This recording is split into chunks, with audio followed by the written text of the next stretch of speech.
Stepping off the edge. You can help your friends start learning. Stepping off the edge. You can arm yourself with knowledge. Stepping off the edge. They can't stop social barriers from falling. Stepping off the edge.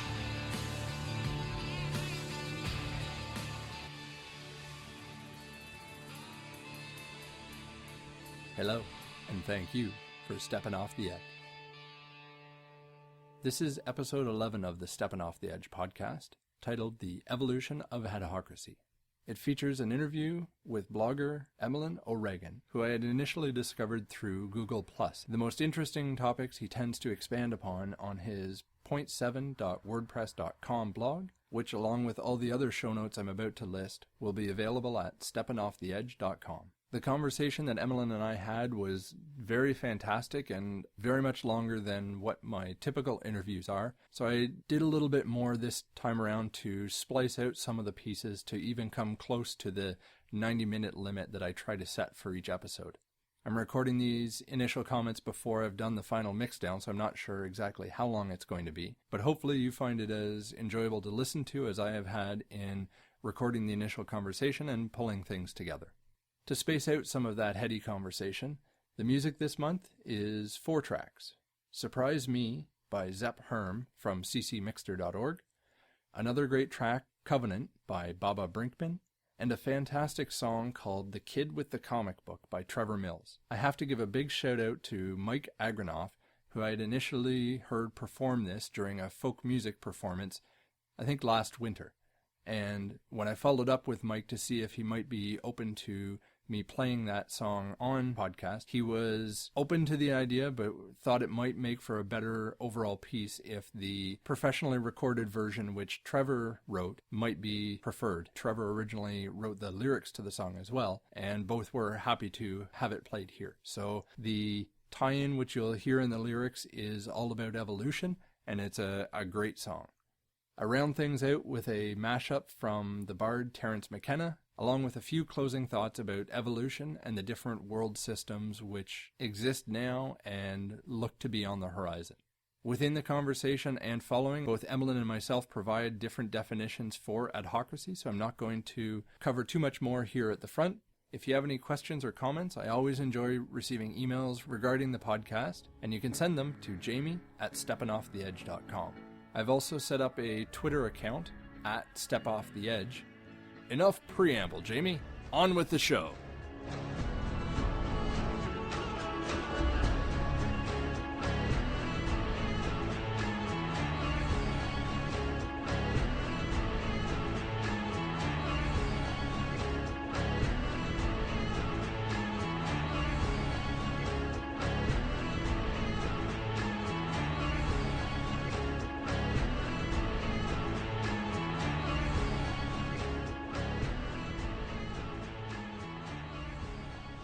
My guest today is Emlyn O'Regan. The biography that he sent along to lead into this conversation is that many years ago, Emlyn left his parents' home to make his way in the world armed with a 486 SX computer, coffee plunger, guitar, and mattress. To this day, he divides his time between coding, drinking coffee, singing, and sleeping. When the sun's up, Emlyn is a senior developer for e-learning company ecampus.com.au. In the evenings, Emlyn quietly chips away at his little corner of the internet, inventing prolifically, writing furiously, and staving off Zerg invasions. Late at night, he ponders what would happen if all humans had power over their own communication, to share with each other whatever, whenever, and however they choose. Emlyn lives in the beautiful Adelaide Hills and unashamedly dotes on his family. He also maintains a blog, point7.wordpress.com, which is his place to downshift, create, and rant about whatever catches his fancy. There are a few articles in particular that he wrote on that site, which were the reason I reached out to see if he was interested in being a guest on this podcast. And thankfully for myself and all of you, he was. Welcome to Steppin' Off the Edge. Thanks. So one of the articles that I had mentioned there that really caught my eye was titled Crowdsourced Credentialing. And in the introduction to it, you said that we're living in an age where the old institutions are being eaten away from below. They look solid, undefeatable, until they suddenly collapse. And the music industry has been fun to watch, and newspapers starting to show those crumbling signs as well, and you're really wondering who's next. I wonder if you could sort of expand a little bit more on how you were connecting that to the education industry, which obviously your e-learning company work probably ties in with. Yeah, sure. Well, first of all, I won't link this back to the company I'm working for, because I wrote this before I started working for them. I'm sort of new to that e-learning area, and that's a more of a technical role. But yeah, I'm really interested to watch the institutions generally being undermined by the environment that's emerging with the internet and I sort of call it the internets, in that sort of daggy sort of lolcat terminology, because there's something bigger. There's the internet, but there's the mobile phone networks, and there's all the other pieces that sort of connect up. It's bigger than just the net now. Yeah. What I think's happening is that institutions are predicated on a communications infrastructure, I guess, or realities of communication that aren't right anymore on high transaction costs, where it's expensive to talk to each other and it's expensive to coordinate. And now we're not in that situation anymore. We're in a situation where it's basically free to talk to someone. It's really simple to coordinate and to create ad hoc groups. And so the sort of the institutional structure with hierarchies of people and hierarchies of managers kind of trying to get everyone going in the same direction is it's incredibly expensive. So if you don't need it, then it's very difficult to sustain it. And I think that's what we're seeing. And we're seeing really interesting things, that these institutions that we all kind of grew up to think that they were necessary, and maybe they were at the time, but fundamentals are very weak. They tend to have, one or two things that are supporting them, and the rest of the things they do are sort of unsustainable, like the record industry. It's all selling CDs, or it was. So, and those CDs were at a huge profit, crazy profit. So when that became unsustainable, then so did they. I've talked a bit in that article about crowdsourced credentialing, saying that what the unis have is undergraduate degrees. Undergraduate degrees are the money spinner for the unis. The other things that they do sort of all rely on that. So we pay a lot to go to uni and do degrees, and you've got to think in this new environment that we've got that there'd be better ways to do all of that, to do the things that we're trying to do in a university, particularly learning. It's definitely something you see MIT already putting some of their course information online so that anybody can benefit. And I think some of the stats they've shown is that there's still within North America the people that want to go and get that piece of paper that says, I've learned this process, but they have a higher percentage from around the world who are just going to access that information and not necessarily concerned with the undergraduate degree. They're concerned with the individual pieces of knowledge which they can glean from that source. Yeah, absolutely. Probably could talk about a couple of things around that. The first thing is, I've looked into the MIT OpenCourseWare stuff a bit, because I'm always trying to educate myself in new areas, or I've got some new crazy project that I'm, trying to find out information about. And so MIT OpenCourseWare is fantastic. If you, for instance, I wanted to know a bit more chemistry. My chemistry is really poor. And so I thought, I could do those courses and teach myself. Interestingly, with that, I found it quite impenetrable, and it didn't do what I wanted it to do, which was I wanted to be able to answer a question. Particularly, the questions in that case were some specific things about how does DNA work, and how does the eukaryotic cell work, and that information's in there, but it's not in there in a way that you can get at it kind of efficiently. The information is structured as courses, and the courses are big bundles of stuff that some of which is relevant to a question you might ask, some of which isn't. That's structured in a very linear sort of fashion. Big videos of lectures that you don't have any searchability to, no indexing into, all that. So I know there's information in there, but getting it out is very difficult. And there's something bigger that comes out of that. I mean, these things come up all the time. What things like MIT OpenCourseWare are, and I think it's incredibly successful. MIT OpenCourseWare, and I think MIT is something that'll probably transform itself really well. But institutions, when they try to adapt to the new realities of communication, often fail.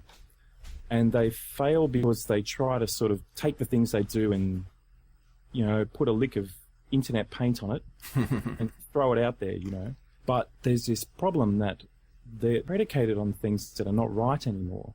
Their very existence is about a world that's past. So the things that, the products that they have, the sort of things that they do, the way that they think as an organization stops them from properly, truly adapting to the new environment because, and in fact, if you were to adapt into your environment, you just sort of explode them into pieces. What it really brought to my mind when I read that article was the notion that MIT, or any university for that matter, it's really the reputation that they offer, that by going to that institution, you're going to have the same quality of experience and you'll have the same knowledge sort of put into you, for lack of a better term, as anybody else that has gone there. So from a job and industry perspective, to look at someone's resume and say they've gone there, I know the type of thing that they've learned, that's not ever actually going to be the case, because there's a lot of people who take up knowledge and do amazing things with it, and there's others that may sort of tend to coast by. So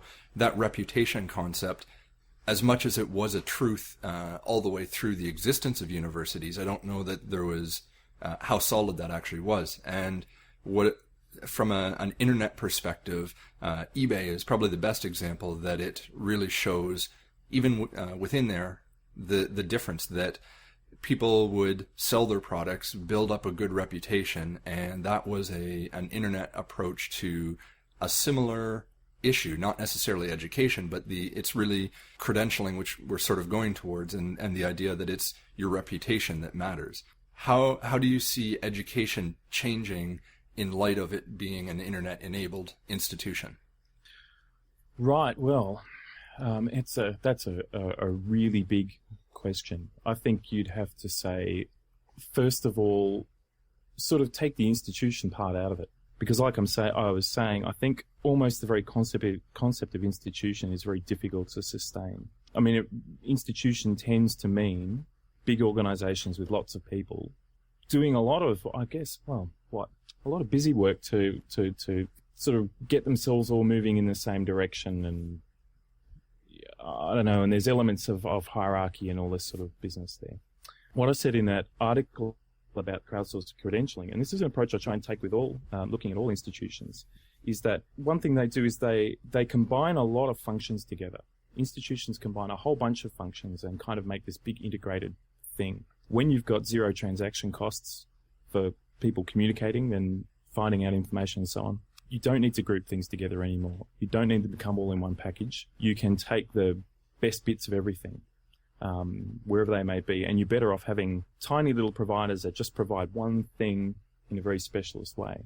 I saw someone, I wish I could remember who said this, but I think it might have been Cory Doctorow, talked about institutions delaminating, so they break up into their parts. And so I think what I like to do is look at institutions and think, what is this institution actually doing? What are the parts that are valuable? And what would it look like if they delaminate? So with uni, I think there are roughly three things. There's the learning, that's what you were talking about, that a lot of people actually want to learn things, and they don't care as much about the credentials. And then there's the credentialing. And a third thing is there's sort of networking, meeting people who are in their industry and kind of, building up a network, which is a valuable thing as well. Yep. So I would think that wherever it's going, these things will break into parts. The credentialing, I talked about that in the crowdsourced credentialing. I talked about this idea that we could do credentialing, we could replace credentialing with a social network kind of a model where people rate each other's skills, I guess, in a networked way, and that you build up a sort of a reputation for someone within a particular kind of skill set or a particular sort of area. Because it helps to answer the question you actually want out of credentialing, which is, can this person do a particular thing? Are they skilled at a thing they say they're skilled at? Or, will they be able to do a particular job or work with me on a particular thing? Yeah, and you had gone into, in that article, a little bit about geographic replication as far as the industry of university. And what comes up with what you just described there is the fact that I, in whatever roles I'm doing within my local community, am building that reputation on a physical scale. It's now sort of bringing that credentialing aspect up to a global scale so that if someone from Australia wants to hire me for a web development contract, they have a means to evaluate me the same as someone in my local community who could reach out and say, what are Jamie's skill sets in X, Y, or Z type of thing. Absolutely. And if you're doing complex things, we've got a complex world. We've got, we're just coming up on 7 billion people in it, and the sorts of things people want to do are, they're subtle and they're nuanced. But the uni credentials are a big blunt instrument. People can have like an undergraduate degree or a master's degree or a PhD. And we sort of assume that they more or less mean the same thing if you come from different countries or go to different institutions. But, it's incredibly rough. And we sort of assume too that if you've passed, then you've kind of picked up some minimum standard of knowledge. But again, really rough. If you did all this through a social network, you could do it in a much, you could make do a search where you say, I need somebody who's got this very specific skill and this other very specific skill and is really hot, really good at some other little thing, and go search the whole world and find out, what's the short list of people who can actually do that, and then find out other people you can talk to about them and sort of search around. It's a much, I think it's potentially a much better, much sort of stronger system for that. Do you see maybe LinkedIn as an example of that type of a credentialing system where people not only establish what their networks are within that, but have other people give them recommendations on regards to specific projects and such? Yeah, absolutely. I mean, LinkedIn's in that space. Now, I'll say something a bit embarrassing is I've only used LinkedIn a tiny amount. It kind of makes me throw up a little when I have to go to LinkedIn. So, and there's nothing against the technology or anything, but these sort of professional networks are a bit, they've got their own thing going on, and it's not necessarily my thing. No, and one of the things that Kevin Kelly, I've read some of, talks about in regards to institutions is coordination costs, and that when you can sort of roll something up into saying, I went to MIT or wherever someone had gone to, that is reducing the coordination cost of the explanation of what it is you learned when you say you took a particular program. We're perhaps trading off in this idea of an internet-enabled approach to credentialing, that the individual has to do more to indicate what the skills they have are, and we're seeing it potentially as better because you can get more specific searching rather than just saying you're looking for someone who's interested in chemistry as you were. You can look for someone who knows the specific knowledge that you might be able to reach out to. The challenge that we're at now is these organizations as they exist online are still doing some of that funneling of LinkedIn is related to your professional career. eBay relates to stuff that you sell or buy. And is there going to become a point, or do we want to go down the road where there's something that is more of a global nature, that this can just say, here is everything that Jamie does, rather than having to find a piece of it on Facebook? And there's obviously big privacy concerns when you start to look at something like that. Well, yeah, there is. So, you have to balance up how much of that do you want to share, how open do you want to be, versus do you want to be so closed that you don't get to kind of be visible to people? I mean, I think that's going to be a real 21st century dilemma. I've already spoken to people who are quite stressed by it. This sort of idea of, I don't want to be completely open because people might find things out about me and it might have bad consequences. But I can't be completely closed because people will kind of Google me and have look up information about me, and there won't be anything, and they'll think, who is this guy? What's he hiding? And I think that's going to become a bigger thing for us socially as time passes, especially for kind of Gen Y and onwards. They'll really have that attitude, I think, of where's your Google shadow? Where's your data shadow? Why isn't it there? But anyway, that's a little bit off that topic. I think there's another thing about credentials. I didn't write about this in that article, which is that credentials have this other really poor characteristic that we just sort of ignore because we've had to, which is that they capture a point in time. For instance, myself, I got a computer science degree, and I got it in the 90s. If you now wanted to get me to do some computer science work, would I still remember any of that? Am I still any good at it? The credential doesn't tell you that. So this sort of idea of fine-grained breaking up of people into these little sort of silos of very niche-y bits of skill has to also be tempered with time passing and what's the person sort of interested in at the moment? How long ago were they good at their little area of biochemistry or whatever it happens to be? Gonna be hard, 'cause I've seen everything surprise me.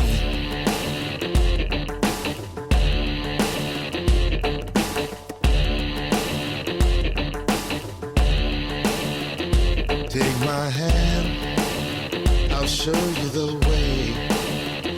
It's so good, 'cause I'm ready to play. Don't you worry, don't be scared. You seem ready, fully prepared. Surprise me.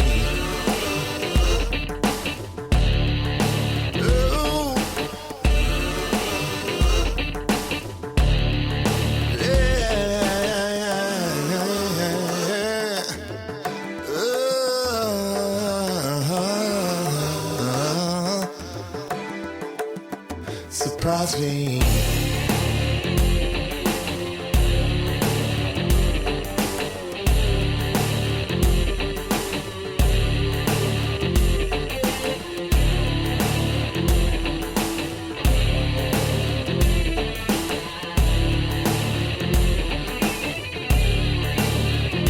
Had enough. Yeah, I'm through. Give me something use. Show me things I've never seen. Gonna be hard, 'cause I've seen everything. Surprise me. Take my hand, I'll show you the way. It's so good, 'cause I'm ready to play. Don't you worry, don't be scared. You seem ready, fully prepared. Surprise me.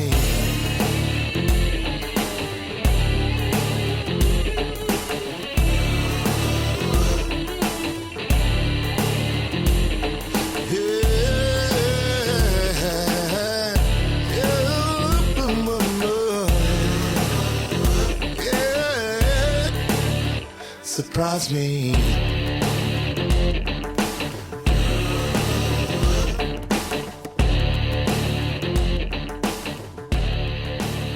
Surprise me. We're really leading into here is the idea of jobs and the impact that education has on them and sort of where you want your career to go and all things around that area. There was an article that past guest of Steppin' Off the Edge, Douglas Rushkoff, wrote on Are Jobs Obsolete? And you wrote a follow-up comment on it saying that you agreed with him that we don't actually want or need jobs. We want a means to live a dignified life. At a social level, we need a workable way to distribute resources. Selling labor is a means to an end. But if that's breaking down because we fundamentally need to have less humans toiling, that should be a cause for celebration. But you disagreed with him and the notion that he had that you had characterized as saying basically we're all going to become our own little one-person businesses selling knowledge products to each other in order to get money, and suggesting that the zero-cost communications and the abundance of bits is the initial stages of a replacement system for the capitalist world system.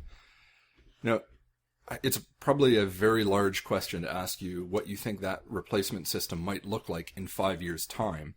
So maybe a better thing is, what are some examples that you're aware of which are doing positive things towards bringing about that replacement system? It's hard not to find examples of it. I think a great example is me talking to you now. You are running the equivalent of a radio show. but you're doing it out of love. I'm assuming you're not getting paid a whole bunch of money for it. No, not at all. But if anybody does want to donate by PayPal, my link is on steppinofftheedge.com. But it's very much a once a month labor of love to put this show out. Yep, and also Jamie's not paying me anything to appear on this, and that's fine by me. So here we are talking about this kind of thing, and there's no money changing hands. There's no sort of sense that for me, there's no sense that, if I do this well enough and can kind of claw my way up some career ladder, that one day someone will pay me for it. That's not the goal. I just like to talk about this stuff and chat about it and find out about it. I think that's the heart of where things are going. I mean, that's what this zero transaction costs means. It means that rather than us trying to get together money and then using money to do the things that we want to do, we can just do the things that we want to do. So I think there's a lot of leaderless stuff going on at the moment. I can bring out the old sores of, Wikipedia and that kind of stuff, open source. But I also think the Arab Spring, and there's these demonstrations going on in that part of the world, or the way Anonymous works, or even Kevin Carson. I don't know if you've mentioned him yet, have you? No, I'm not sure who he is. Oh, you don't know Kevin Carson? Okay. Kevin Carson is a great anarchist writer. I highly recommend him to anyone who's listening. But he has, he's writing a book at the moment, which he's put the draft of just online so that people can read it. And he talks a bit about how a lot of leaderless stuff is actually happening in warfare at the moment, which is a fairly controversial point.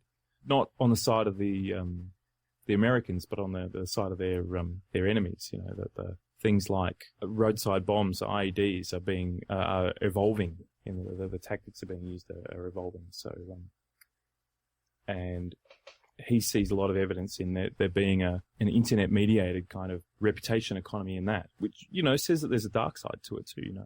But yeah, I think that the examples kind of abound. The big thing that sort of ties it all together is that people want to do things fundamentally, and there are a lot of ways they can now just do them. That's a terrible way of expressing it. I think we have a kind of a mimetic landscape, one that is highly evolutionary in nature. Memes are competing in this networked social space, and it's those memes that sort of find a voice. The things that strike a chord with a lot of people find a voice, and people start to just organize around them in a leaderless way. I would say that the London riots were a great example of it, actually. In what way? Well, I don't know what the meme was. I don't live there. But it seemed that everybody was kind of on the same page. All the people doing that stuff was on the same page of, we're going to go out and, smash stuff and take things. And it appeared that there wasn't a ringleader. There's been no kind of talk of that there was a group of people who whipped this up. And it's an odd thing, don't you think? That kind of, sort of weird, undirected civil disobedience would just sort of pop up and go nuts in a first world city like that.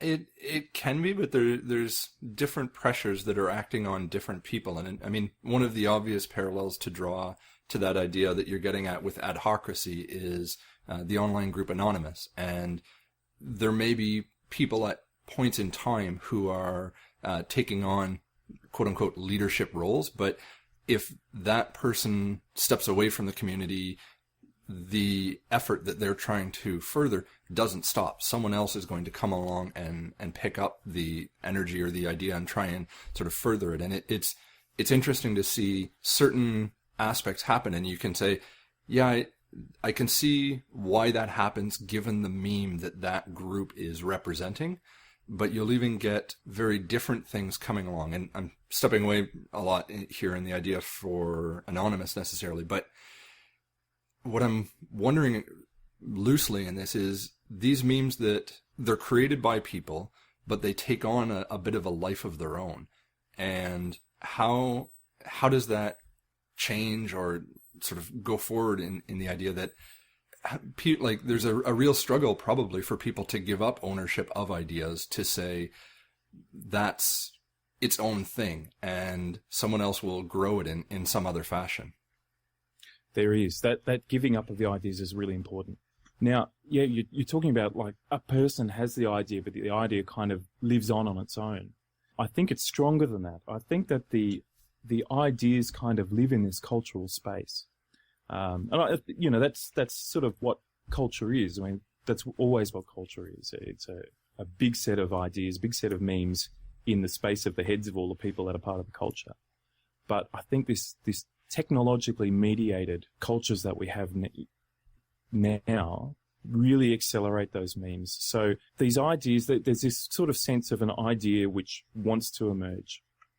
And some kinds of leaders, are there from time to time. But as you said, they come and go. And you notice that while they are kind of in the service of the meme that wants to come out, then they're leading the group. As soon as they veer off that, they kind of disappear.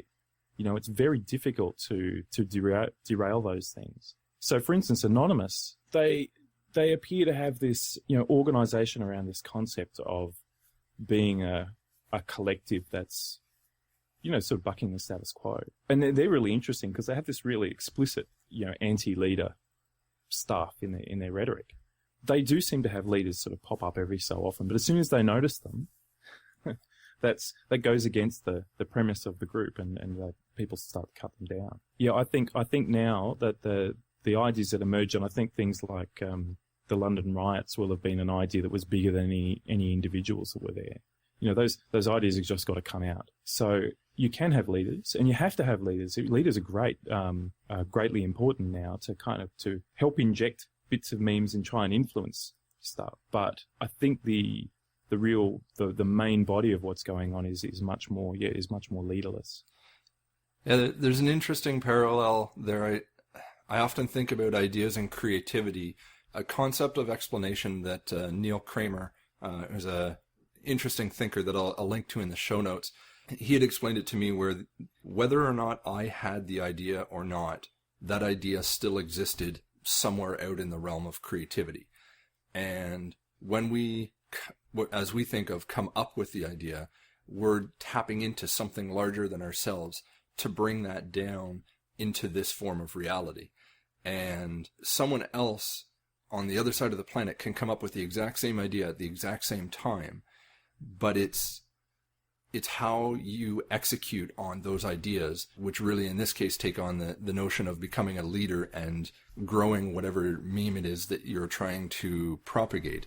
What's interesting about where we sit now, or at least as I look at it, a lot of people are upset with the status quo, and that didn't used to be the case as much, or at least the sort of worldview that we've gotten from mainstream media, which was up until the last decade or slightly more, the only way in which larger narratives were communicated at a global level.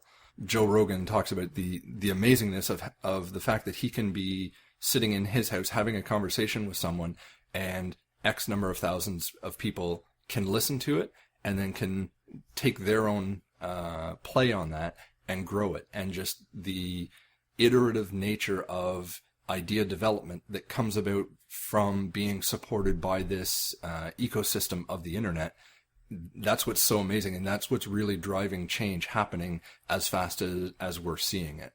Yeah, sure. Look, I think you talk about this idea that people are dissatisfied with the status quo. I've seen people refer to that as there's language out there like global political awakening, and I don't know if I'd use those words, but I think that everyone's starting to instinctively understand at some level that this idea that the transaction costs have dropped to zero, that the reason the world was structured the way it was before was because it was very expensive to communicate and coordinate, and you had to had to have elites there to sort of, to run things, to be in charge of things and kind of collect the information and make informed decisions that everybody couldn't participate in because you just, it wasn't practical. Yeah, I think people are becoming intuitively aware that it's no longer true, that the sort of whole value proposition for the way the world was set up isn't really there anymore. That, and it sort of happens at all levels. You see people getting more and more frustrated with, like local governments or small local institutions when they hide information or do things in a sort of inept way. Even stuff like the way that people are impatient with their GP and, look up their illnesses on the internet, go along to their GP and say, hey, look, I've looked up all my symptoms and it's this. Whether they're right or not.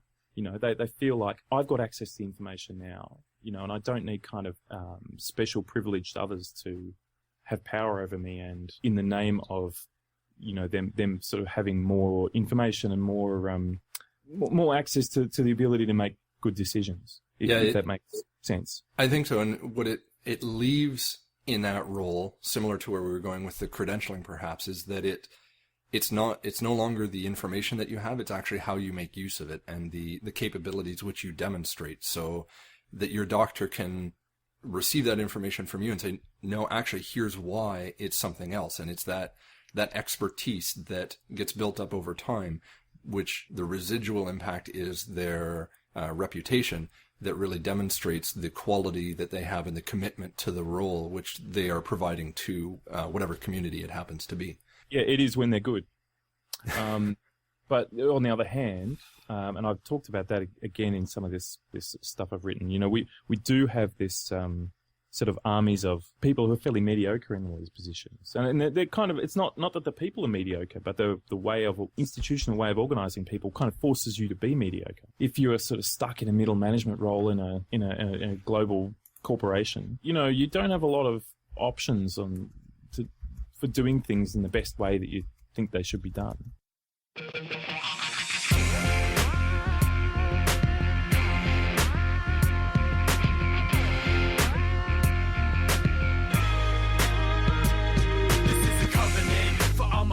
Brothers and sisters loving it. I want to see some hip-hop heads in government. I swear to God we should be running it instead of this fundamentalist son of a bitch twisted neocons holding a fleet of bombs worse than Vietnam. I want to be like John Lennon singing freedom songs. Come on people, respond if you're feeling me. Reach for the sill and increase your ability to rebel against the tyranny of military intelligence. Preemptive strike isn't a synonym for self-defense. Go ahead and tell it to the skeletons who live in the prison of limited vision. This isn't a metaphor. I want to see some freestyle battles instead of war. I want to feel like real peace is what we're headed for. Instead of a settled score, let's invent a better agenda than this endless vendetta. When the gold rush is over, the covenant's coming to get some hopes up and get some parties cracking wide open like some coconuts and get some crowds going nuts. If you know what I'm going on about, then let me know. Is this a catalyst for this tragedy of common extravagance? This is critical mass, and when it collapses, we'll be living as savages after the cataclysm. When this planet isn't inhabitable, we'll reminisce about a state of existence that isn't primitive, like day and night when the life cycle is limited.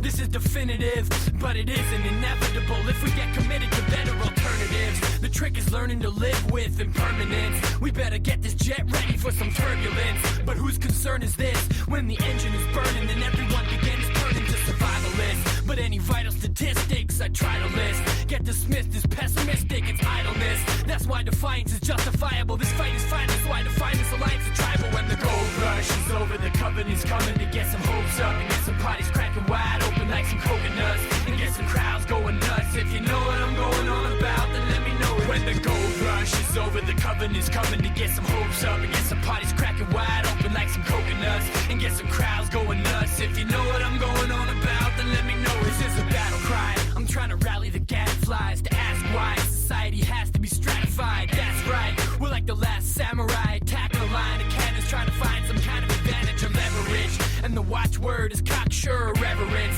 So we're looking to hip-hop for deliverance, cause the cycle never ends. It just goes right to the beginning again after extinction level events are introduced, like a riot with a few quiet interludes.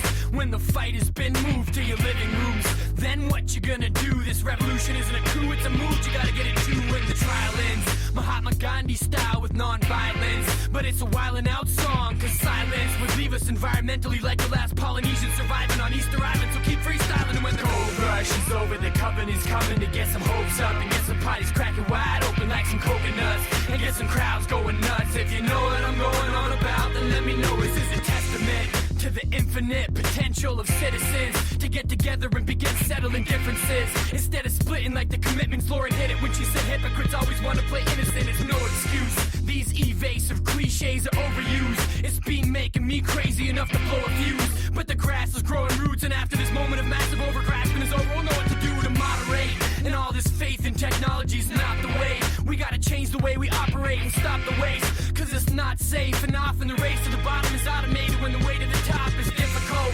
Hate it or not, your response is pivotal. You can stay sedated and watch and say it's pitiful, or get involved with it and build critical skills to get your representatives ready for this political will. And when the gold rush is over, the covenant is coming to get some hopes up and get some parties cracking wide open like some coconuts and get some crowds going nuts. If you know what I'm going on about, then let me know it. When the gold rush is over, the covenant's coming to get some hopes up and get some parties cracking wide open like some coconuts and get some crowds going nuts. If you know what I'm going on about, then let me know it.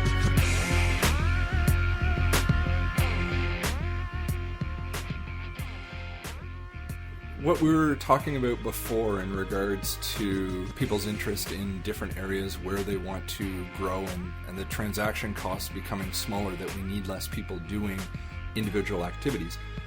One of the last articles that I had initially read when I reached out to you was what you had described in the title as, "But who will collect the garbage?" And it was looking at a world where we don't have income inequality to force the majority of people to work for the minority. And I think that was very much a long-term view ahead. I'm wondering if you can sort of summarize what you wrote in response to the question of who will collect the garbage. Okay. Right. Well, you've hinted a couple of times at the term adhocracy that I was using. That's apparently not a word I've made up, which is sort of appropriate, you know. The idea that we have unique ideas is something that we have to sort of push back against. But I'm using this term adhocracy to mean leaderless, tech and network-powered organizations or events or revolutions or actions or whatever that together form a world system. Now that concept of a world system is one that I think that comes from Immanuel Wallerstein. He talks about how the world's organized in I guess what I'd say is a capitalist world system. You know, the system of institutions, NGOs, and all sorts of stuff, and people trading with capital, and that the whole world runs that way. I think this is a new world system. This is what we were talking about before. This is a new system which is also organizing the same kinds of things, social, political, economic things, that's coming up in opposition to that older system. So yeah, I use the term adhocracy. The adhocracy, I think, it just works in some deeply different ways.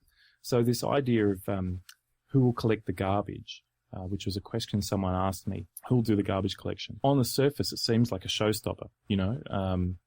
It seems like, you know, if you're not using money and people haven't got jobs, then how are you going to get these horrible things done that we need to have done?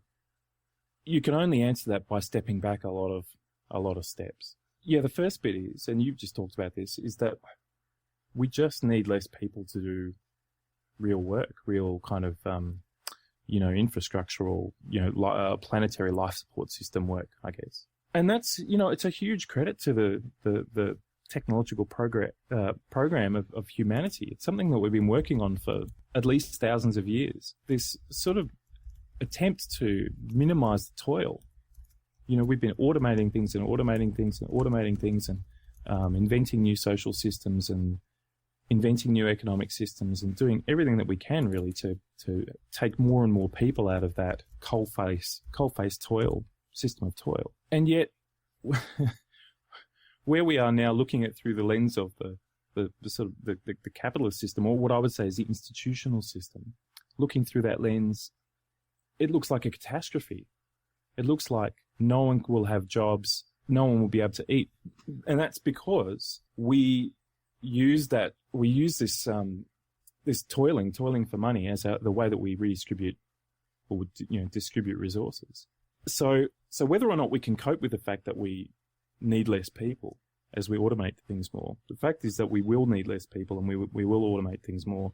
And I think it's starting to come to a real, we're really coming to the sort of the pointy end of that. That's what Doug Rushkoff's been writing about recently.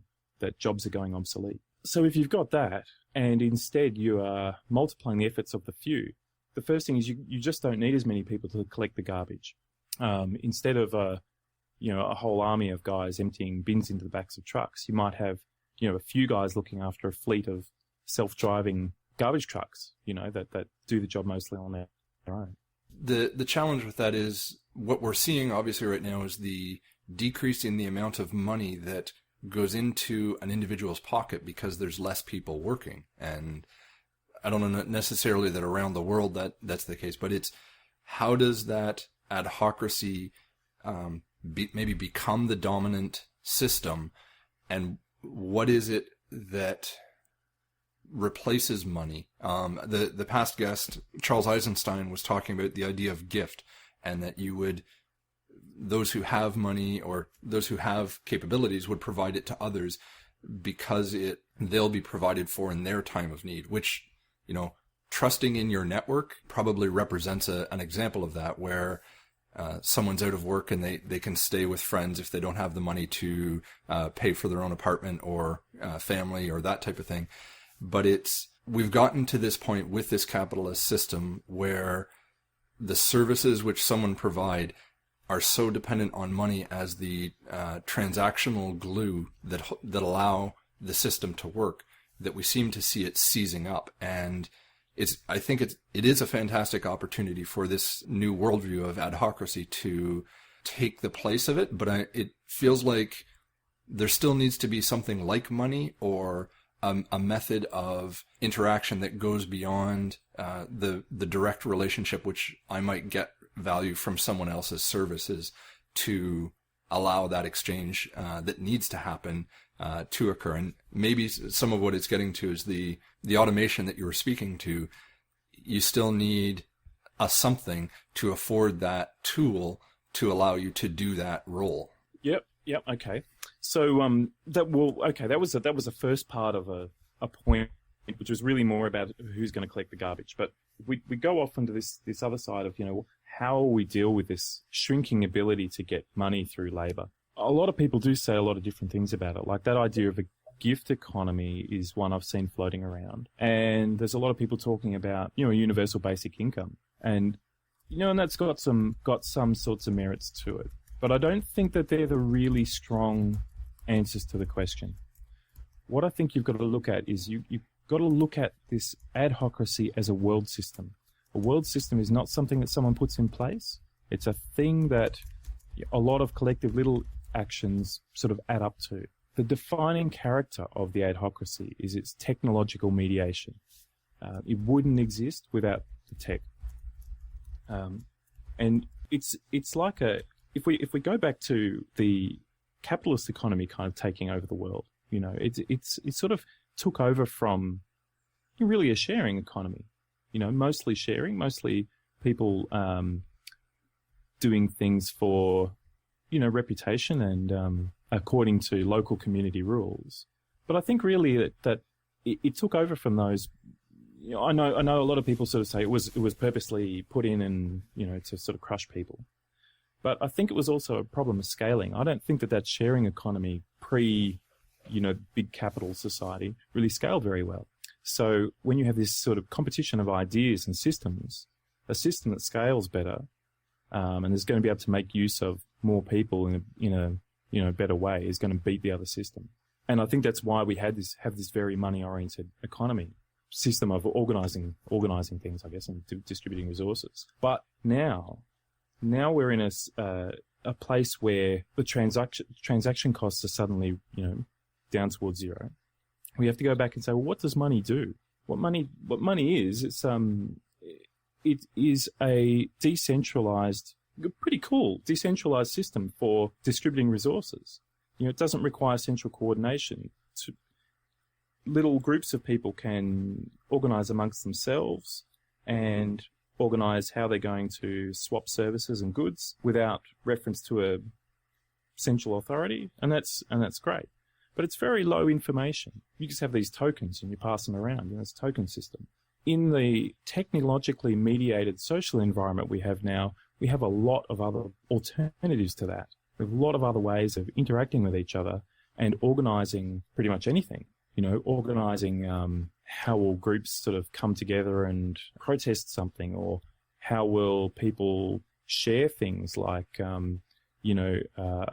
share their spare room, or their car, or their garden tools, or, how will people get goods that people have in their homes. Their homes are packed with in the West, that they want to get rid of and that other people might like, without using money. So we have lots and lots and lots and lots of little more special purpose systems for exchanging goods and doing things in a non-monetary way. I think that the answer is that the adhocracy is the emergence of all of these systems, just uncountably many of them, that push money back down into being a niche thing. They're just like, money is one way of doing things, and there are all these other ways of doing things. And a lot of those things are going to win out because they're special purpose. They sit in little niches and they just work for that niche, and they work really well. They work better than a global solution, which is what money is.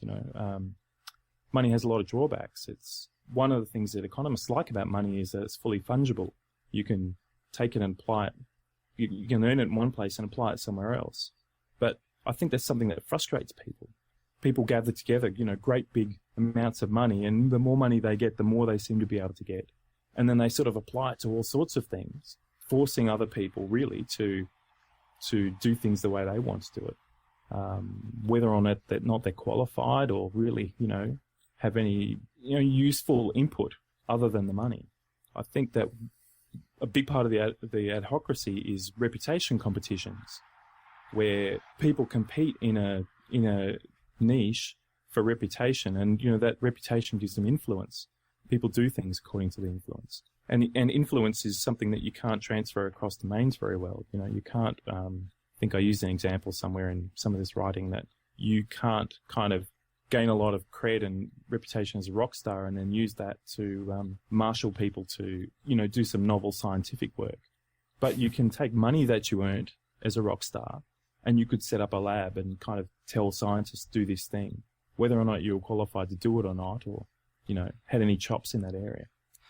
Yeah, so I think the answer that it's a difficult one because we're not there yet. It's really early, but is that the reason the adhocracy is emerging is not because anyone, not because a little secret cabal of people are trying to make it so. It's because it's an expression of the technological platforms and the technically mediated social platforms that we have. It's kind of the way that the world wants to be. And we're only just learning to use it. We're still novel ways of coordinating ourselves are still emerging, and you can still feel that we haven't found most of them. But when they do emerge, they're so compelling and so much better than what we've had before that they kind of win the day. Like Wikipedia was a fantastic example, stigmergic organization, where we thought we knew how to make an encyclopedia, and then Wikipedia pops up and just goes, bang, you've been doing it wrong the whole time. This is the way. And it wasn't quite true. It would have been impossible to do that way before. But once it emerges, it's so compelling that it takes the ground.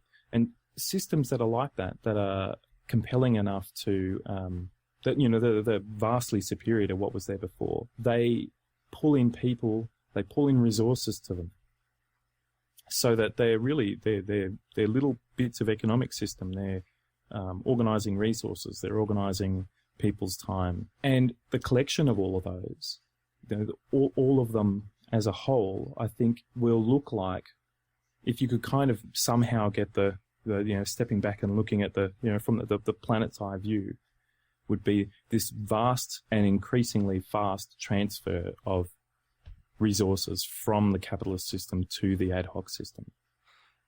Yeah, I love that sort of definition, because it's harder to describe, obviously, than capitalism, but I do agree that is a more accurate representation.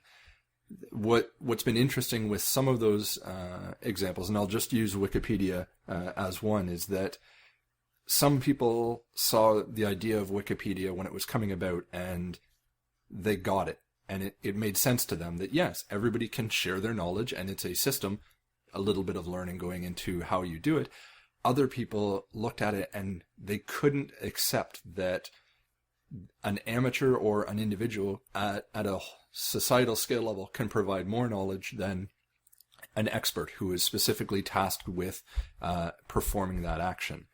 And the interesting thing about the adhocracy as a concept is that on an individual level, I might look at things and disagree that they're beneficial, but other people do. And even though that idea might flame out, it encourages other people to try different things. And so the emergent or evolutionary process by which we're improving society comes about quicker because you don't have that hierarchical nature to go along with. Absolutely. Look, and there's this other side to it, which is that it's brutal. It's a natural selection process for memes, and for very complex memes now.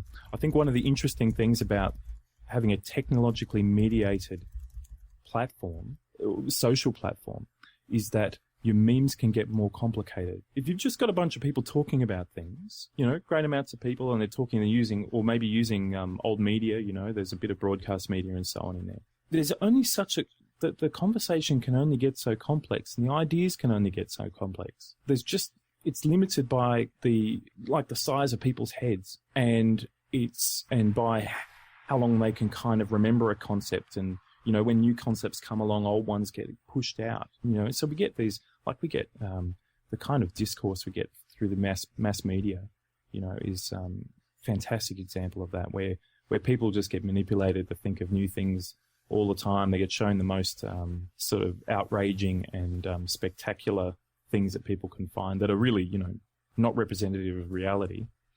And people's minds are kind of jerked around, and the conversation is really dumb.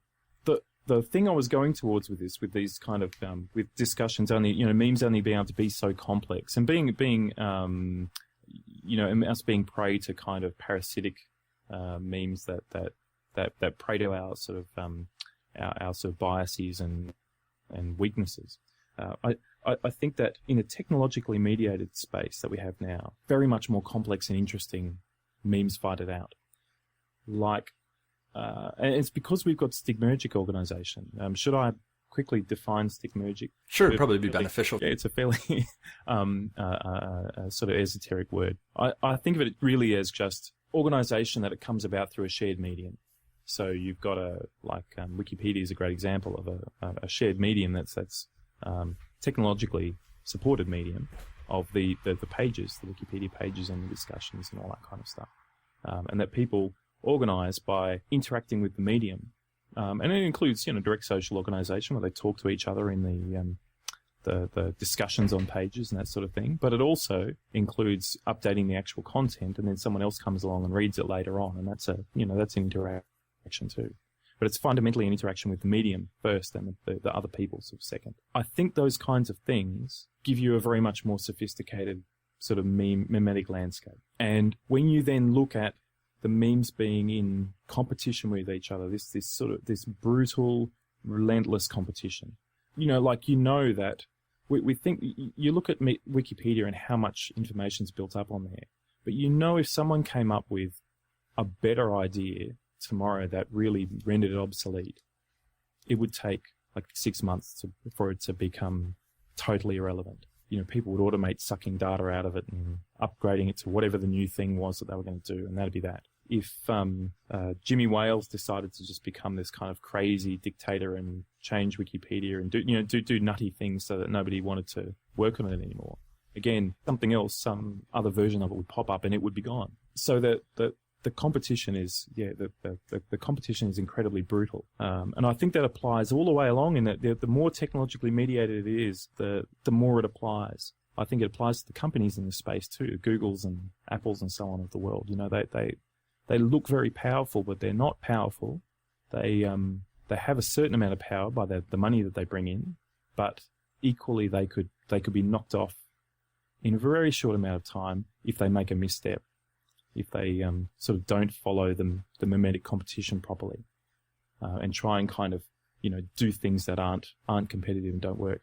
So anyway, the point of all that was, in a space where you've got this incredible competition, this incredible weakness of actual, the appearance of power is sort of illusory, and really memes live or die on their merits and they're very complex and sophisticated and becoming more complex and more sophisticated. Things like organizing around money, which looks really clunky now because of its low information value. There's no reputation component to it. There's all sorts of things that are wrong with it. It's sort of a broken game that accrues, it favors the people who have more of it in a way that's not which is deleterious, I think, to sort of good results from whatever it's working on.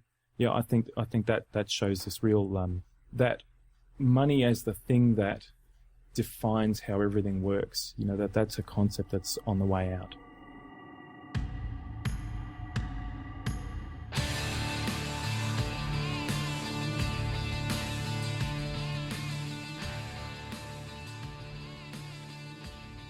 And we talked about this, and we kind of veered off this stuff that Doug Rushkoff was talking about. And I don't mean to sort of single him out, but there's these ideas sort of come up again and again, where he's talking about the obsolescence of jobs and how things are changing, and then kind of comes to this idea that we'll all be trading knowledge goods with each other. I think all this stuff I'm talking about with adhocracy, where that's sort of getting to is saying, well, it's just not a viable proposition for how things are going to work out. I think his analysis is good about where things are going, but there's no kind of coming back for a money economy. Once the jobs slip away, they're not coming back. And I think that, if you continue to just rely on a monetary economy, it really does, it'll become less and less people accrue more and more and more of the money because there's simply no way of distributing it to anybody else. And we've got a ownership system, and, if you own the tech, you own the tech, and that's that.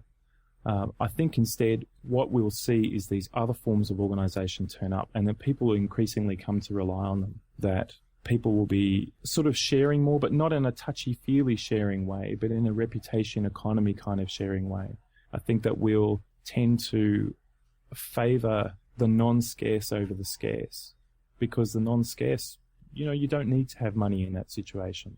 You don't need to. Money is about managing scarcity. I think that the kinds of efforts people will be making in a voluntary way will be to make things behave in as non-scarce a fashion as possible, because they know that it ends up in a much kind of a better and fairer way for people to be able to live, a more dignified way for people to live, the more that things become non-scarce. Yeah, it's that idea of building abundance that really, the more I have, the more I can share with you. And that is an antithesis of what money represents. Well, yeah, that's exactly right. That organizing now entirely through money makes us see abundance as a problem. And it is a problem.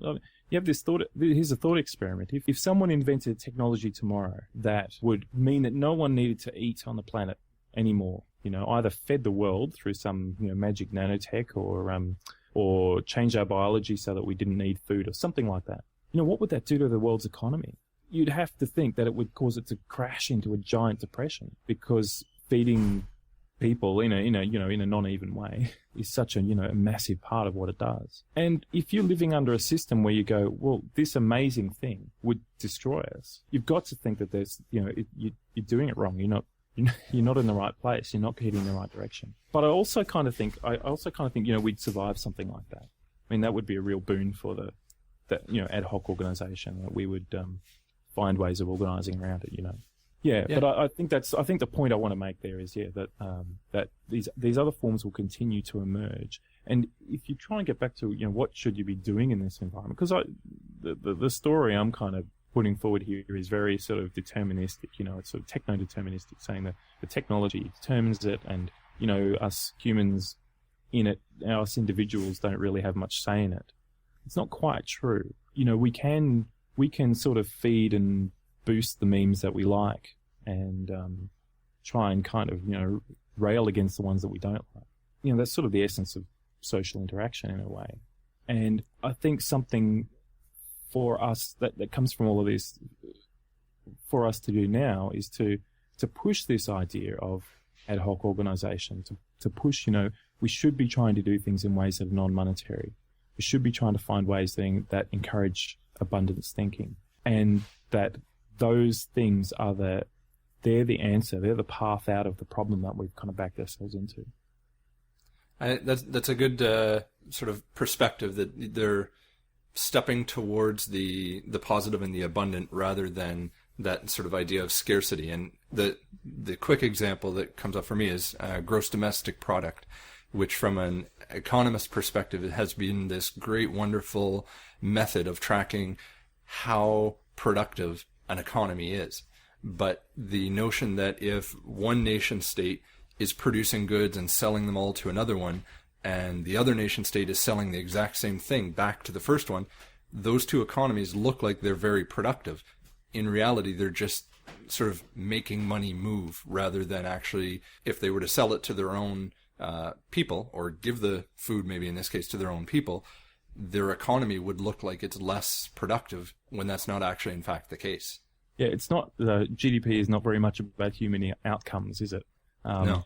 Yeah, and you get things like, what we've had in the West with things like, people who would have been carers for other people now kind of forced to go out to work and earn money doing some crappy job, and then use that to pay for someone else to care, or all the kinds of voluntary things that people have been doing. They disappear because they don't have a monetary footprint and get replaced with things that do. I think that's one of the really challenging things about the adhocracy, actually, is that it's non-uniform, it's heterogeneous, it's a sort of endless supply of specific solutions to specific problems and specific niches. And so it's quite illegible from the top, if there is a top. It's very hard to get a big picture.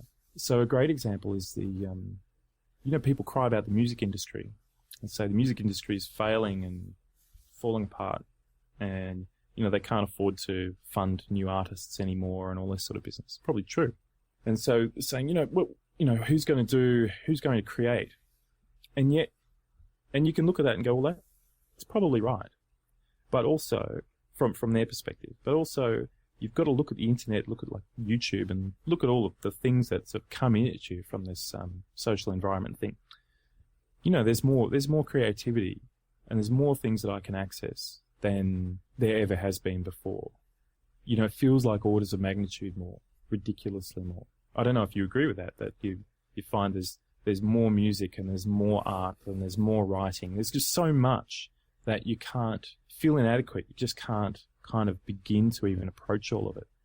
I'm not necessarily sure there's, at the global level, more being created, but we definitely have more access to it. And these YouTubes of the world and such are definitely providing individuals with the means to access it, that it does now seem almost overwhelming. Oh, and the rate at which videos are added to YouTube, for example, is just, spectacular.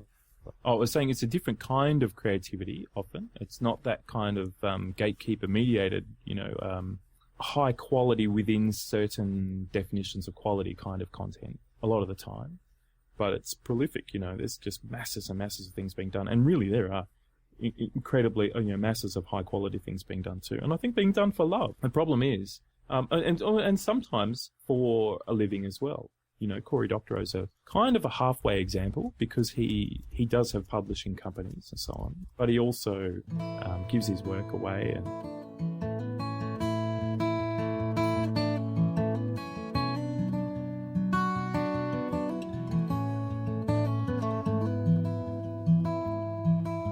the earth was shipped in a cellophane wrapper to a godlike kid by galactic courier. He'd placed an order from the back of a comic book he'd read when he should have been in school.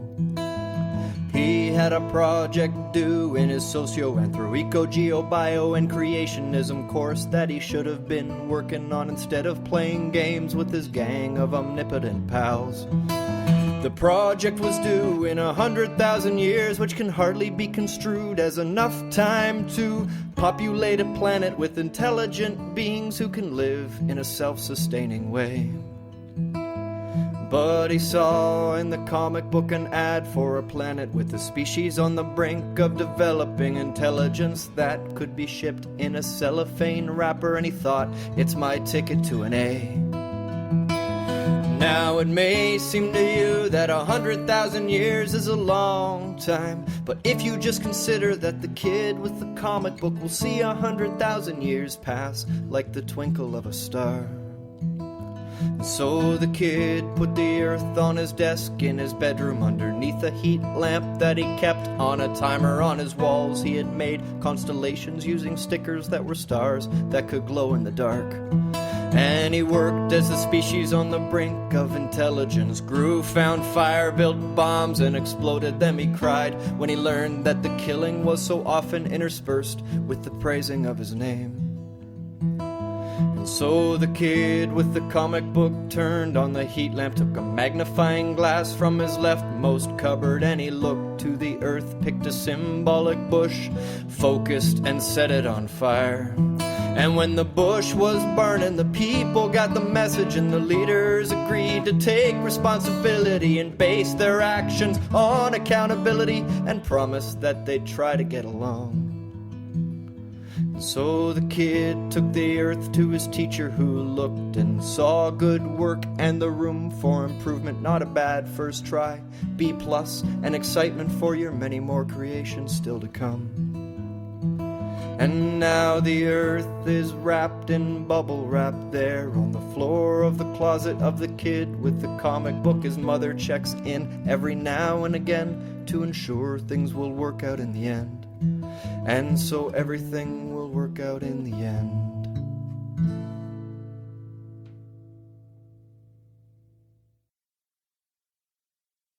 Do you know Amanda Palmer? Yep. Dresden Dolls she used to be in. I think she calls herself... Can I swear on your show? There is no FCC for the internet that I'm aware of yet. Good. See, this is part of the good things about it. She calls herself Amanda fucking Palmer now. It's worth looking up her blog. She had a great story a while back. She was signed by record labels and became famous all over the world, you know. But she says after her kind of, you know, her flame had burnt out in the recording company space, you know, she made no money. She got famous and toured the world, but made $0. Now she's become a really astute marshaller of her network of fans. She probably goes on, you know, Kevin Kelly's 1,000 True Fans model.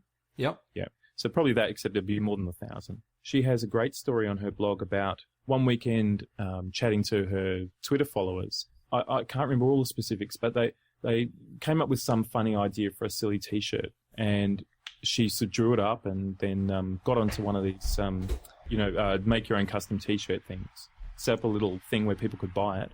She did that in a couple of stickers or something as well. She made $20,000 in a weekend. It's beautiful, like that you can just take an idea and you have access to an audience that is interested in this stuff that you produce and be able to have an immediate benefit come from it. You know, yeah, it's unmediated. It happens instantly. It's this kind of, this is part of the adhocracy thing, is that a lot of the groups that form, a lot of the ways of organizing that form they're transient. They're just exactly what you need for a short amount of time, and then they go away again. That's sort of, you know, we're going to make this one piece of merchandise and it's just going to be there for, you know, this short amount of time. That's kind of that kind of a thing. And I think that might be going on a lot.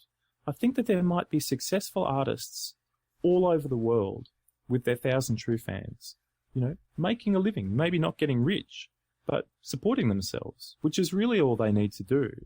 Because in the end, if you're creating art, you want to live a dignified life so that you can create and so you can have the conversation around the art. You know, the getting rich thing, you have to go back and search your soul and say, well, that's a means to an end. You know, it was always this instinct of, I need all this money and then I'll be able to do the thing I want to do. And if you found a way to, you know, live well and do the thing you want to do, you don't need it anymore in the same sort of way. But this is a particular money story. So I won't kind of, you know, this story of $20,000 in a weekend is a money story. But I think that sort of thing's going on. And the thing is that the record company world, it's an institutional world. It's a top-down sort of world. And they collect stats and they publish them and they can kind of get an overall picture. The ad hoc world, well, you know, you can't do that. You can't see it. Everybody's view of what's going on is just the network around them. They don't get to see the whole picture. So it's much harder for us to understand. It's much harder to kind of bring up stats on here's what's going on. And the challenging thing is that it doesn't need us to do it. That ability to make it legible was always for the people who are running the show. If there's nobody running the show, then you don't quite need the legibility. And you see the people in the old power structures kind of struggling to come to terms with it, you know. struggling to come to terms with like Anonymous, where you go, well, where's the guy? Where's the guy so I can pick him up and put him in Guantanamo or something, you know? WikiLeaks has been turned into a story about Julian Assange, but is it really Julian Assange? I don't know. That they talked about this with the uprisings in the Middle East, that, you know, there wasn't, where was the guy? Where's the guy you go to and negotiate with? There's not a guy. There's also that challenge, not only on the upper end of the adhocracy concept, but on the smaller end, where as an individual, how do you, for Amanda Palmer, she got to that place that she was through the institutional model, to have access to the network, to be able to make that t-shirt. And now she can exist on her own because she has that reputation, and that the people who are interested in her music and aware of hers.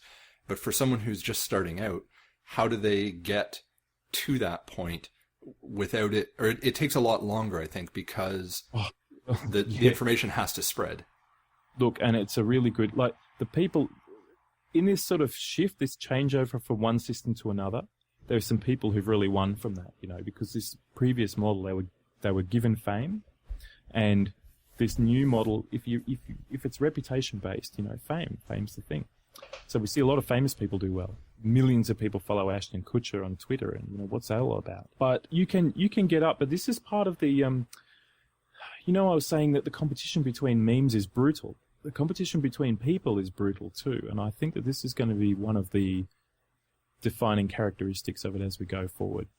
That you can no longer kind of be mediocre, and, you know, as time goes on, you'll have less chance to be mediocre at the thing you do, because we won't need geographic replication, and we won't need as much replication within corporate walls. I think they're the two places that we replicate the most.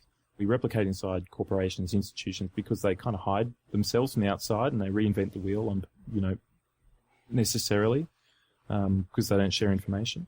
And we replicate geographically. And we'll increasingly need that less. And as the more things the ad hoc system takes over, the less replication we'll have. We'll have more of, there are a few guys, a few people who do a particular thing well, and they do it for the whole planet because their efforts can be leveraged. And what it means for, you know, we need less people to do the work. You know, we need there's because of that leveraging. What it means for the rest of us is this necessity to kind of take a humble look at yourself and the world and go, you know, I might not be the best in the world, and, you know, what does that mean? How do I live in this sort of emerging system? I think that's going to be a real challenge. How do you find meaning? How do you live in a world where everything you try to do, the best people out of 7 billion we're going towards 9 or something in 2050, the best people are selected out by this relentless competition and kind of thrown in your face.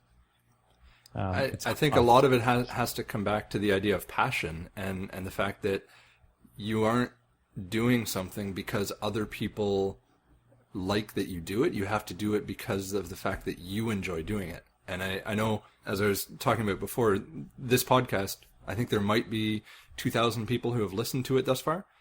I'm not necessarily doing it for those people. I'm immensely glad that they're there and that I've had conversations with and emails with those people. But I'm doing this because I enjoy the conversation that I have with you. And the fact that other people benefit from it is a byproduct that builds abundance, that other people can share it with others, and the ideas sort of grow, and the competition comes about as a derivative aspect of the fact that I'm passionate about what I do. And I think as more people take on that type of an approach, that adhocracy gains strength, because people need to be doing whatever the role it is that they do because they want to. And as money takes on less and less importance in the world, maybe that it's passion and reputation that really have to replace it, because that's at a core level, the only thing that really matters is what you're passionate about. Absolutely spot on, I think. And, you know, I do my blog for the same reason. I would say exactly the same thing, that I do it for myself, and that if other people want to read it, if other people want to read the things that I say on Google Plus and interact, and that's fantastic. I really like the social interaction, but, it's primarily a thing I do out of my own kind of need to do things. And that you've got to, that's going to be one of the things you have to embrace is this, embrace your own weirdness and your own idiosyncrasy, because that's the edge that you've got. I think one of as we stop replicating geographically and across the corporate world and so on, what we're going to do instead is divide up into tinier and tinier niches. And to some extent, we all become a niche of one, which is the unique voice of each person. And, we've got to kind of shed that mass media age intuition that if we don't have Ashton Kutcher's 1.5 million followers or something, or whatever he's got now, that's okay. That's not what you're going for. You're not trying to become a world-spanning communications network. They don't even make sense anymore. You're just trying to talk to people, live an authentic human life. Do things that are interesting. I couldn't agree more, and I think that is probably a fantastic spot to wrap things up. Emlyn, thank you very, very much for stepping off the edge. Thank you, Jamie.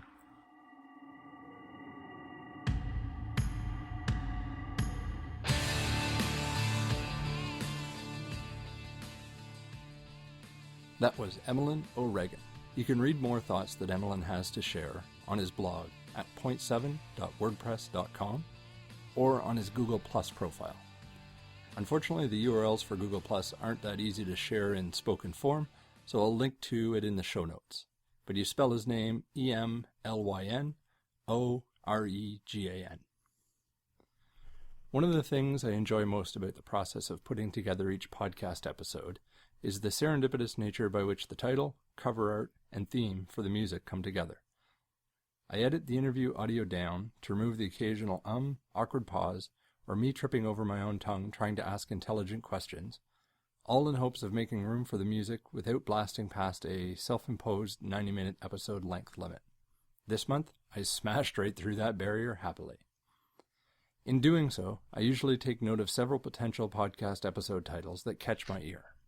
In this case, some of the potential titles, which didn't quite set my synapses ablaze, were The Best Bits of Everything, 21st Century Dilemmas, A Code of Internet Paint, Armies of Mediocrity, or The Essence of Social Interaction.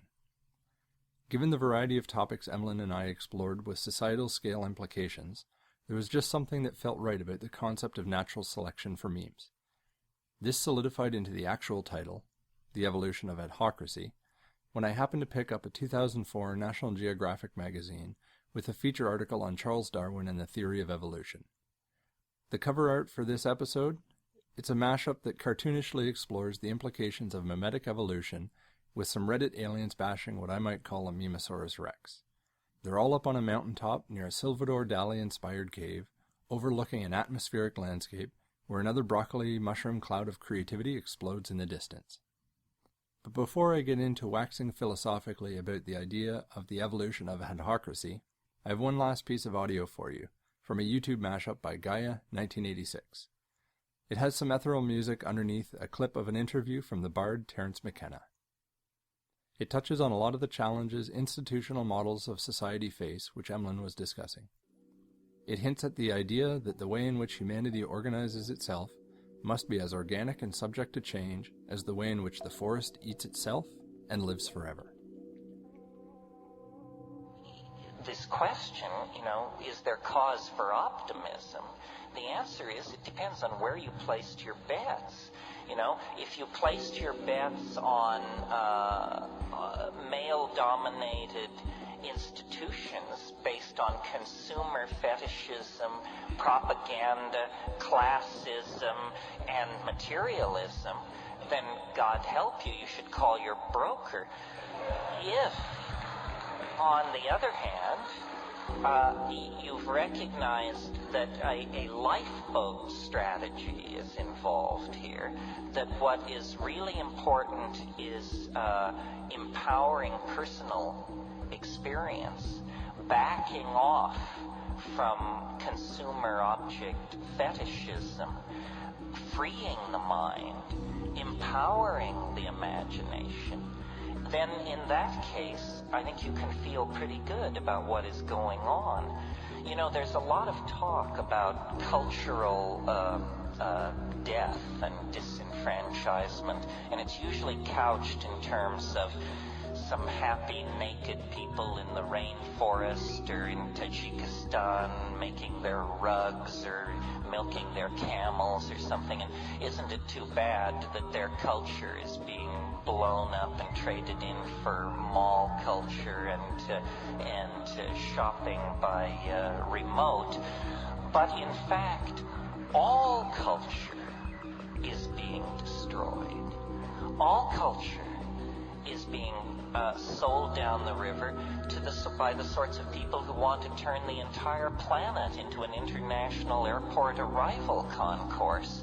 And that's not the victory of somebody's culture over somebody else's culture. Nobody ever had a culture like that. That's just the victory of schlockmeisterism and crapola over good taste and good sense.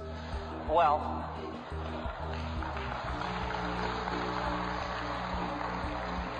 if I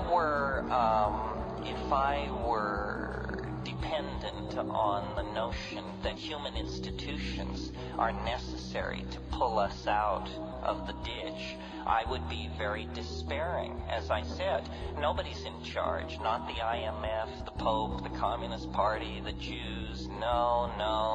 Nobody has their finger on what's going on. So then why hope? Isn't it just a runaway train out of control? I don't think so. I think the out-of-controlness is the most hopeful thing about it. After all, whose control is it out of? You and I never controlled it in the first place. Why are we anxious about the fact that it's out of control? I think if it's out of control, then our side is winning.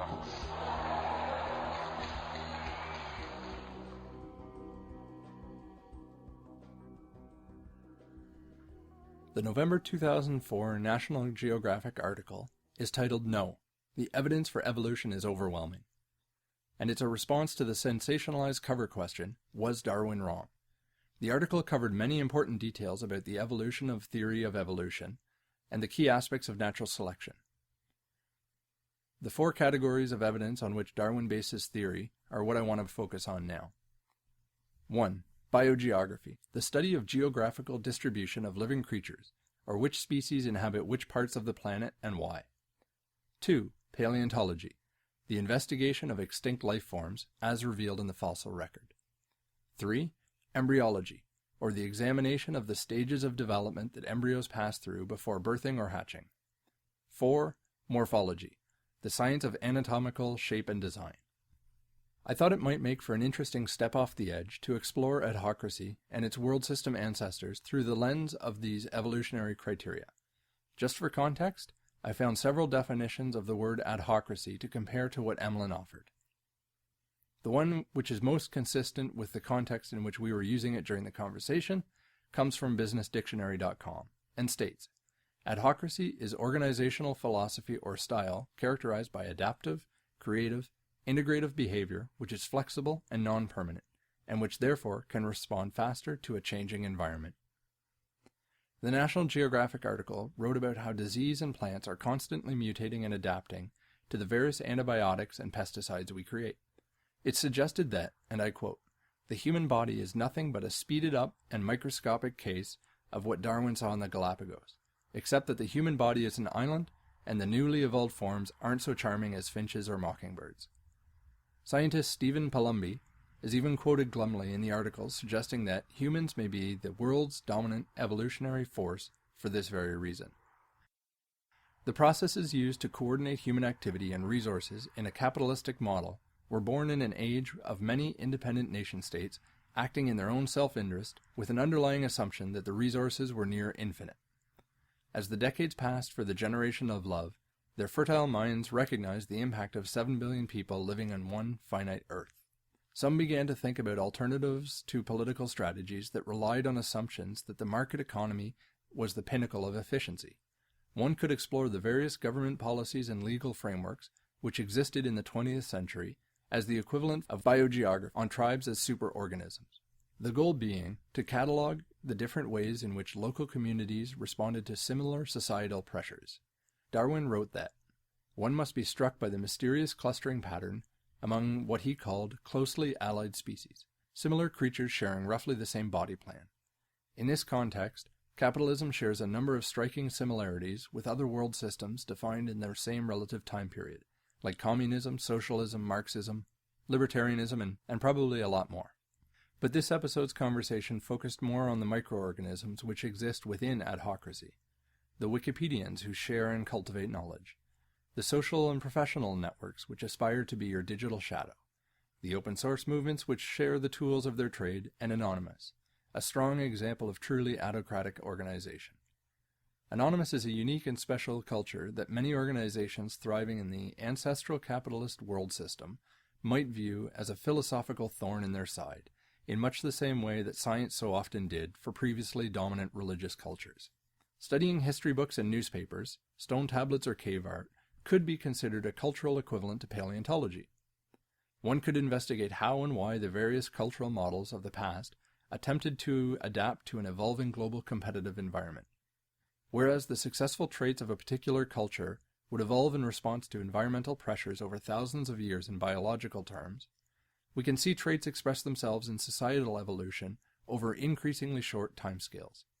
That which became known as the generation of love was as unique from their parents in cultural terms as the change which transpired during the entire reptile to mammal transition sequence on an evolutionary scale. I made mention of how the technology we have created is multiplying both our capability to change the operating environment and the rate at which we must adapt to said changes. Emlyn touched on this with the idea that the more successful world systems would be ones which can scale its activities faster. Capitalism was particularly well adapted to harness the initial benefits of technology thanks to its integrated intermediary of money. The initial discovery of the ability to extract cheap fossil fuels allowed capitalism and its intermediary of money to move such resources from areas of abundance to areas of high demand far more efficiently than the ancestral model of sharing. The result was its growth and bold ambition to control all of the world's resources. Yet when viewed from the timescale of generations, it becomes more obvious that sustainability has an equal impact on the long-term success of any superorganism.